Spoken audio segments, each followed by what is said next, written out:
నమస్తే, నేను Sreeja, tarot reader, crystal healer and llama hair therapist. ఈరోజు మనం ఒక ఇంట్రెస్టింగ్ టాపిక్ మాట్లాడుకుందాం. అదేంటంటే పాపం ఆడవాళ్ళు కానీ మగవాళ్ళు కానీ ఇద్దరి గురించి ఇద్దరికి సంబంధించిన విషయం ఏంటంటే లైఫ్లో పాపం వాళ్ళ ఫేస్ చేసిన ప్రాబ్లమ్సే కావచ్చు, స్టిల్ వాళ్ళు పడుతున్న ఇబ్బందులే కావచ్చు, ఏదైనా కావచ్చు. పర్సనల్ లైఫ్ అన్నా, ప్రొఫెషనల్ లైఫ్ అన్నా, లేకపోతే ఇంట్లో ఇంకేదైనా సమస్య అయినా సరే, లేకపోతే ఫినాన్షియల్ ప్రాబ్లమ్స్ అయినా ఏమవుతుంది అంటే ఒక సమస్య వస్తే 100 మంది దగ్గరికి, లేకపోతే ఒక 10 మంది దగ్గరికి. అది పంతులు కావచ్చు, లేకపోతే ఇక్కడ పంతులు అంటే నేను పర్టికులర్గా ఒక బ్రాహ్మణ ఇదికి మా గురించి మాట్లాడలేదండి. నాకు కుల ప్రస్తావన నాకు లేనే లేదు. ఎందుకంటే ఇప్పుడు జాతకాలు చెప్పేవాళ్ళు, లేకపోతే వేదం చదువుకున్న వాళ్ళు, లేకపోతే ఇంకోటి చేసిన ఒక బ్రాహ్మణ్స్లోనే లేరు. కాబట్టి అన్ని కులాల్లో అన్ని మతాలకి సంబంధించిన వాళ్ళు కూడా జాతకాలు చెప్తున్నారు, పూజలు చేస్తున్నారు, న్యూమరాలజీ చెప్తున్నారు, అన్ని చెప్తున్నారు. సో ఇక్కడ పర్టికులర్గా ఏ కులానికి సంబంధించి నేను మాట్లాడట్లేదు. అయితే టాపిక్ ఏంటంటే ఈ మధ్య కాలంలో బాగా అంటే విమెన్కు ఉన్న వీక్నెస్తో ఈ న్యూమరాలజిస్టులు కానీ, ఈ జాతకాలు చెప్పేటోళ్ళు కానీ, లేకపోతే ఇంకెవరైనా కావచ్చు, ఏమంటారు స్వామీజీలు, లేకపోతే తంత్ర పూజలు చేసేవాళ్ళు, లేకపోతే కోయి పూజారులు అని చెప్పి ఈ మధ్య చాలా ఎక్కువ చలామణి అవుతున్నారు. వీళ్ళు కానీ వీళ్ళని నమ్మి చాలా మంది ఎక్కువ మోసపోతున్నారండి. అంటే ఎట్లా అంటే ఒక పూజకి సంబంధించి మీరు ఏదో డబ్బులు దండుకుంటున్నారు, డబ్బులు తీసుకుంటున్నారు, ఓకే, ఏదైనా చాలండి, అంతవరకు ఓకే. కానీ అమాయకులైన ఒంటరిగా వచ్చే వాళ్ళ ఆడవాళ్ళని టార్గెట్ చేసి ఇది పూజలు చేయండి, మాతో శారీరకంగా కలవండి,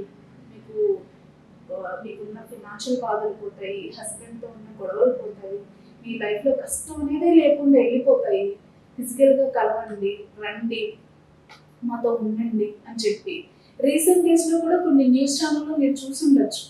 కొంతమంది న్యూమరాలజిస్టులు, అలాగే ఆస్ట్రాలజర్స్ కూడా, అలాగే స్వామీజీలు, కొంతమంది పంతులు, వీళ్ళు కూడా ఉన్నారు ఈ లిస్ట్లో. పర్టికులర్గా ఒకరికి సంబంధించి నేను మాట్లాడట్లేదు, అన్ని రకాల వాళ్ళకి సంబంధించి నేను మాట్లాడతాను. దయచేసి ఆడవాళ్ళు మీ మైండ్ని, మీ హార్ట్ని స్ట్రాంగ్ చేసుకోండి. ఒకళ్ళు చెప్తే ఈజీగా నమ్మేసి అక్కడికి ఇక్కడికి వెళ్ళిపోయి అనవసరంగా మీరు ఇబ్బంది పడి ఇంట్లో వాళ్ళు పరువు తీసి ఇట్లాంటి పనులు చేయకండి. అట్లాంటి అద్భుతాలు ఏం జరగవు. మనకి వేదం చదివిన పండితులు ఉన్నారు, మనకి టెంపుల్కి వెళ్తే అయ్యగారు ఉంటారు, పంతులు గారు ఉంటారు.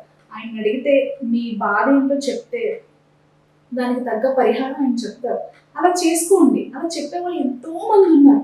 అలాగే ఆడవాళ్ళలో కూడా జాతకాలు చెప్పేవాళ్ళు ఉన్నారు, న్యూమరాలజిస్టులు ఉన్నారు, ఈ సనాతన ధర్మం గురించి తెలిసిన వాళ్ళు ఉన్నారు, ప్రాబ్లంకి మీకు చక్కని పరిష్కారాలు చెప్పేవాళ్ళు ఉన్నారు.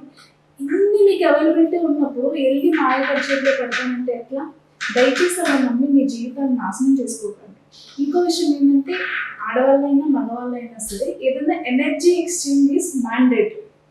ఫర్ ఎగ్జాంపుల్, నాకు ఒక మిల్క్ ప్యాకెట్ నాకు కావాలి, నేను షాప్ దగ్గరికి వెళ్తాను. షాప్ దగ్గరికి వెళ్ళి నేను 10 రూపాయలు 20 రూపాయలు మిల్క్ ప్రోడక్ట్కి సంబంధించిన అమౌంట్ ఏదైతే ఉందో అది నేను పే చేసి నేను పాలు తెచ్చుకుంటాను. ఊరికే పాల ప్యాకెట్ ఇవ్వమంటే ఆయన ఇవ్వడు కదా. అలాగే ఏదైనా సరే ఎనర్జీ ఎక్స్చేంజ్ ఎక్కడైనా మ్యాండేటరీ. మాకు జాతకాలు చెప్పండి, పరిహారం చెప్పండి అని చెప్పి ఊరికి ఎవరిని అడగండి. దానికి తగ్గట్టుగా ఆయన ఎంత తీసుకుంటారు, లేకపోతే మీరు అంతా ఇచ్చే స్తోమత లేనప్పుడు అంతా ఇచ్చే స్తోమత మీకు లేకపోయినప్పటికీ మీకు ఎంత తోస్తే అంత.